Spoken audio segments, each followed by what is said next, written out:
Hi, it's Orit, and today we're talking about how to really accept and receive gifts from your love.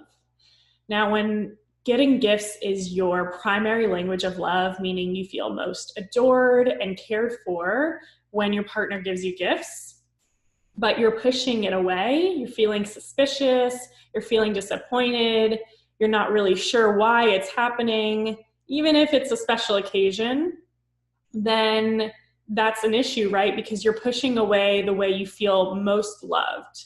But there's a really good reason why you're doing this, because when you have trauma around kind gestures and around receiving gifts, then getting that today, even from someone who isn't anything like the past relationships, the past people who have really hurt you, it stirs up your old trauma if it's not resolved. So I'll share a story with you about a client I'm working with. When she was younger, her dad would bring her home gifts and do really nice things and surprises for her. And it seemed really amazing on the outside. Like, wow, he knows exactly what I need. And he loves me so much. You know, this is how you respond when you're little. Except that he would use those gifts and those kind gestures to manipulate her and to take advantage of her and abuse her in these horrible ways. And the thing is, today, her partner isn't anything like her father. She has a really great relationship, but she can't help but feel that when she gets gifts today. So that's a real issue, because even though it's really not happening in the present moment, her nervous system is responding like it's really not safe to receive these gifts and gestures. So something that we started doing, and something that's really useful to keep in mind if this is something you're working through, is that if you've seen my work, you know that most of the time when I start with a client, I do a lot of mirroring. We do a lot of mirroring each other. We reflect each other's movements, and it really means that I get to see them. I really get to see them and reflect what they're feeling and what's going on a deeper level through my body. They get to see themselves through me. Except that's not safe for the client that I just mentioned and for anyone who's gone through something similar, because being seen meant being abused and being really hurt.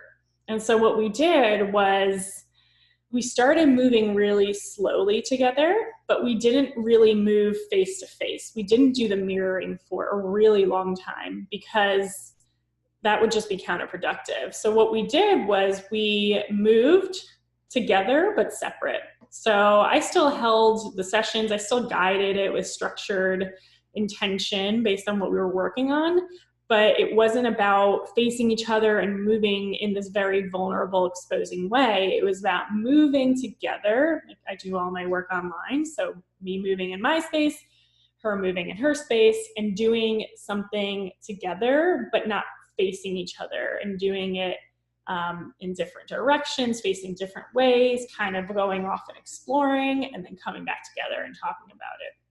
And this was so important because now we mirror a lot in a lot of different ways. And it's amazing. It's a new experience of being seen and being with another that is nothing like the past. And because of this, she can really feel that in her relationship and have that in her relationship too. And so it's important to not push yourself to be like, okay, he or she is trying to do something really, really nice for me and give me this gift, and I'm being so unappreciative. And, you know, you can go into that negative self-talk. And then you could try to say, just accept it, just be cool and appreciate it. You can't really force yourself to do that.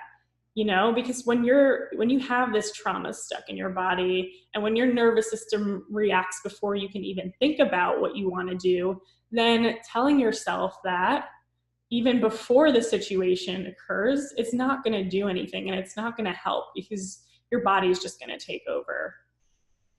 So it's important not to force it. And you also have to get your body on board too, because what we did with my client was we slowly, really gradually started to move more together and really built into mirroring. And that's what your nervous system needs. Your nervous system needs to slowly and gradually expand its window of tolerance because if you force it, you're just gonna respond or actually react in a really like unsafe way.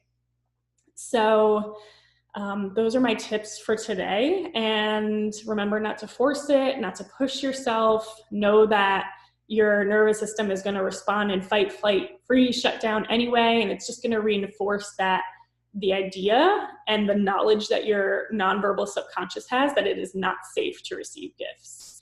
And know that even if you try to talk yourself into it, it's not going to help in the moment.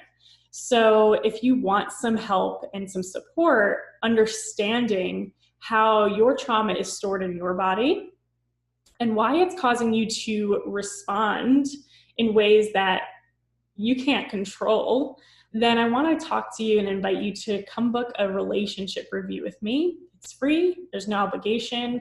We're really just going to create a map of what's going on with you right now and how to get to where you want to be, receiving and accepting gifts and all the other things, all the other ways that you want to take in love that is just too scary for your body right now. So we need to make a plan of what your body needs to do, how to, access and release the trauma that's still stuck in your body, even if it's been 20 years or more. So if you're interested in having this free relationship review with me, depending on where you're watching, the link is above, below, or to the side. And let's have a chat. All right. Can't wait to see you move. Bye.